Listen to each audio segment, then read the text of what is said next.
Hello everyone, this is doctor Jeevesh Yadav. तो निदान स्थान अपन पढ़ रहे थे और उसी को ही यहाँ पे कंटिन्यू करेंगे। और इस क्लास में हम लोग बात करेंगे जो आपका थर्ड चैप्टर है, गुल्म निदान अध्याय के विषय में। तो गुल्म निदान अध्याय के विषय में बात करें तो सबसे पहले यहाँ पे आपके गुल्म के भेद बताए गए हैं। तो गुल्म के कितने भेद बताए गए हैं? तो गुल्म के टोटल 5 भेद बताए गए हैं। ये खलु पंच गुल्म भवंती। कितने भेद हैं? तो 5 भेद बताए गए हैं।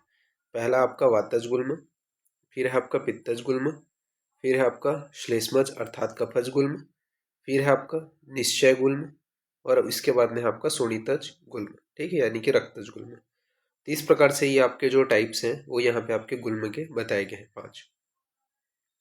अब यहाँ पे विशेष रूप से आपको पर्टिकुलरली क्वेश्चन जो पूछा जाता है वो रक्तज गुल्म से पूछा जाता है। तो रक्तज गुल्म को अच्छे से डिफाइन किया गया है। क्या बोला गया है रक्तज गुल्म के विषय में? तो शोणित गुल्मस्तु खलु स्त्रिया एव भवन्ति न पुरुषस्य गर्भकोष्ठे आर्तव गमन वैशस्यात्। अर्थात यह जो गुल्म होता है, जो रक्तज गुल्म होता है, ये सिर्फ पुरुषों में होता है, सॉरी स्त्रियों में होता है। ठीक है, न पुरुषस्य, पुरुषों में यह जो गुल्म है वो नहीं पाया जाता है। ठीक है, तो ये जो 4 प्रकार का गुल्म है ये पुरुषों में पाया जाता है।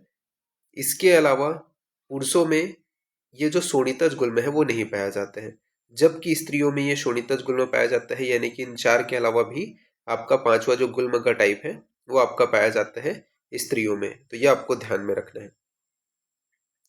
अब यहाँ पे क्या बोला गया है? यह गुल्म केवल स्त्रियों में पाया जाता है, यही शोणितज गुल्म के विषय में बताया गया है। और गर्भ के लिए निर्मित कोष्ठ और उसमें आर्तव आगमन की विशेषता केवल स्त्रियों में पाई जाती है। तो इसके पीछे रीजन बताया गया है कि स्त्रियों में ही क्यों क्या है रक्तज गुल्म पाया जाता है।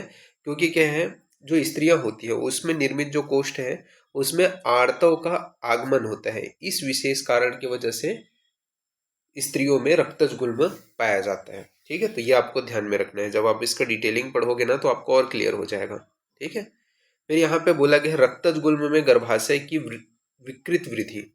तो रक्तज गुल्म में गर्भाशय की विकृत वृद्धि के विषय में बोला गया है सप्रकोपितो योनि मुखमन प्रविश्य आर्तव पुरुषण वृद्धि मासिक मासिक तदार्तव पुरुष आद्यमान कुक्षा भी वर्धेत। ठीक है, तो ये यहाँ पे आपका बताया गया है। इसका मतलब क्या है?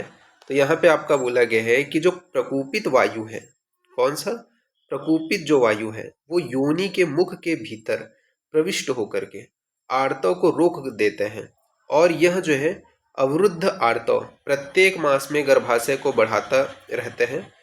ठीक है, तो ये आपका क्या है पर्टिकुलरली क्या है आपका किस प्रकार से जो रक्तज गुल्म है उसमें गर्भ की वृद्धि बताया गया है कि प्रकोपित जो वायु है वो योनि के मुख के भीतर एंटर करता है, प्रविष्ट करता है, और प्रविष्टित होकर के आर्तव को रोक देते हैं। और यह जो अवरुद्ध आर्तव है प्रत्येक मास में गर्भाशय को बढ़ाता है। ठीक है, तो ये आपका बताया गया है, तो इसको आपको ध्यान में रखना है। फिर मिथ्या गर्भ के लक्षण। कभी कभार ऐसा होता है कि गर्भ यानी कि प्रेग्नेंट ना होने के बावजूद भी जो प्रेगनेंसी है उसके जो सिम्टम है, फॉल्स सिम्टम है, ठीक है, वो आपको दिखाई देते हैं, वही क्या कहलाएंगे आपके मिथ्या गर्भ। ठीक है, तो मिथ्या गर्भ के क्या क्या लक्षण है वो यहाँ पे आपके श्लोक में दिया गया है, आपको हिंदी इसका याद रखना है।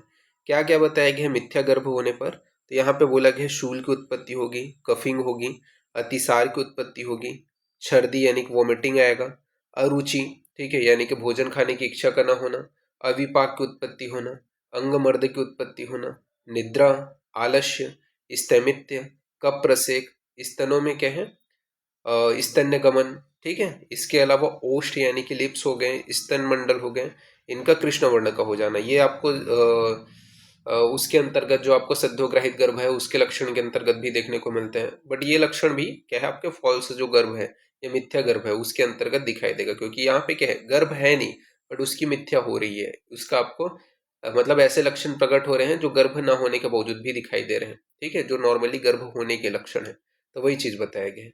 तथा नेत्र में अत्यधिक ग्लानि होना, मूर्छा होना, हल्लास होना, इसके अलावा 2 हृदय, पाद में शोथ होना, किंचित रोग जो आपका रोग राजी का उद्गम होना, योनि का क्या है चलत्व होना, योनि से दुर्गंधता का आना, योनि से स्त्राव होना, तथा गुल्म पिंडी जो गुल्म है उसका पिंडिका का स्पंदन होना, ये सभी जो लक्षण है वो यहाँ पे आपके बताए गए हैं। फिर इसके बाद में गुल्म के पूर्व रूप यहाँ पे आपके बताए गए हैं क्या क्या हैं। ठीक है, तो गुल्म के पूर्व रूप के विषय में बात करते हैं, क्या क्या पूर्व रूप के अंतर्गत बताए गए हैं। तो गुल्म के पूर्व रूप के अंतर्गत आपको क्या क्या लक्षण दिखाई देता है, तो भोजन की खाने की इच्छा का न होना। ठीक है, अन्न अभिलाषा। ठीक है, तो अन्न अभिलाषा यानी कि भोजन खाने की इच्छा का न होना, अरोचक की उत्पत्ति का होना, अविपाक की उत्पत्ति का होना, अग्नि जो है वो विषम हो जाती है, तो अग्नि वैषम्यता यहाँ पे बताया गया है। भुक्त अन्न का विदा होना यानी कि जो आप खाया हुआ जो अन्न है, ठीक है, उसका विदा होता है। ठीक है, वो बार बार आपके शरीर में विधा को उत्पन्न करेगा। इसके अलावा भोजन के पाक काल में अयुक्त छर्दी तथा उद्गार का आना, तो भोजन जब डाइजेस्ट हो रहे हैं उसी समय आपको क्या है, वोमिटिंग आना या फिर डकार आना, उद्गार आना।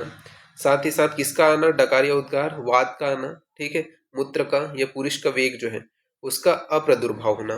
ठीक है, तो यहाँ पे आपका बोला गया है कि शरीर में ये चीज तो हो गई पाक काल में छर्दी या उद्गार, इसके अलावा वात मूत्र पुरुष इनका जो वेग है उसका अप्रादुर्भाव होगा। ठीक है, या फिर प्रादुर्भाव होगा, तथा वेग की अप्रवृत्ति होना। ठीक है, एक तो आपका ये अधारणी वेग है, आपको भी पता है 13 प्रकार के अधारणी वेग में आपने इसको पढ़ा है। तो इनके वेग की प्रवृत्ति नहीं होगी या फिर थोड़ी मात्रा में होगी, किंचित प्रवृत्ति होगी। वातशूल की उत्पत्ति होना, आटोप यानी कि पेट में गुड़गुड़ाहट होना, आत्र में कुंजन होना, अपरिहर्षण होना। इसके अलावा अवृत पुरुष का होना, आवृत जो पुरुष है, ठीक है, वो आपका होना। इसके अलावा अबुभुक्ष दौर्बल्यता, इसके अलावा साहित्यिक अहर्ष, ये सभी जो लक्षण है वो आपको देखने को मिलते हैं, तो ये आपको ध्यान में रखना है। फिर गुल्म में वात दोष की प्रधानता के विषय में बात करते हैं। तो गुल्म में जो है प्रमुख रूप से कौन से दोष की प्रधानता होती है, वात दोष की प्रधानता होती है। तो सर्वेष्वपि खलवेत्तु गुल्मेशु न किंचित वातेद संभवती गुल्म, यानी कि बिना वात का जो गुल्म है वह पॉसिबल नहीं है। सभी प्रकार के जो गुल्म है उसमें वात की जो है आपको इन्वॉल्वमेंट देखने को मिलती ही मिलती है। ठीक है, फिर यहाँ पे गुल्म की चिकित्सा के विषय में बात करते हैं। तो क्या है, वात दोष की प्रधानता के कारण होते हैं, तो वात सामक जो क्रिया है वो अपने को कराना है। तो किस प्रकार की जो चिकित्सा है वो यहाँ पे अपने को गुल्म में करानी चाहिए, तो वात शामक जो क्रिया है वो यहाँ पे अपने को कराना चाहिए। तो इसका जो पासवर्ड रहेगा वो आपका वात शामक, जैसा लिखा हुआ है वैसे ही सेम लिखना है आपको। ठीक है, बिना स्पेस दिए वात शामक। तो ये इतने को, ये जैसे स्पेस दिया हुआ है तो स्पेस नहीं डालना है, बिना स्पेस के आपको लिखना है वात शामक। तो ये पीडीएफ आपका ओपन हो जाएगा। तो इस प्रकार की जो चिकित्सा है वो यहाँ पे आपको कराना है। ओके, तो ये यहाँ पे आपका बताया गया है। तो इस प्रकार से इसको आपको ध्यान में रखना है। तो इस प्रकार से ये जो आपका चैप्टर है, ठीक है, उसको अपन लोगों ने quick revision point of view से कवर कर लिया। नेक्स्ट क्लास में अपन इसके आगे का देखेंगे। तो अभी के लिए इतना ही, थैंक यू।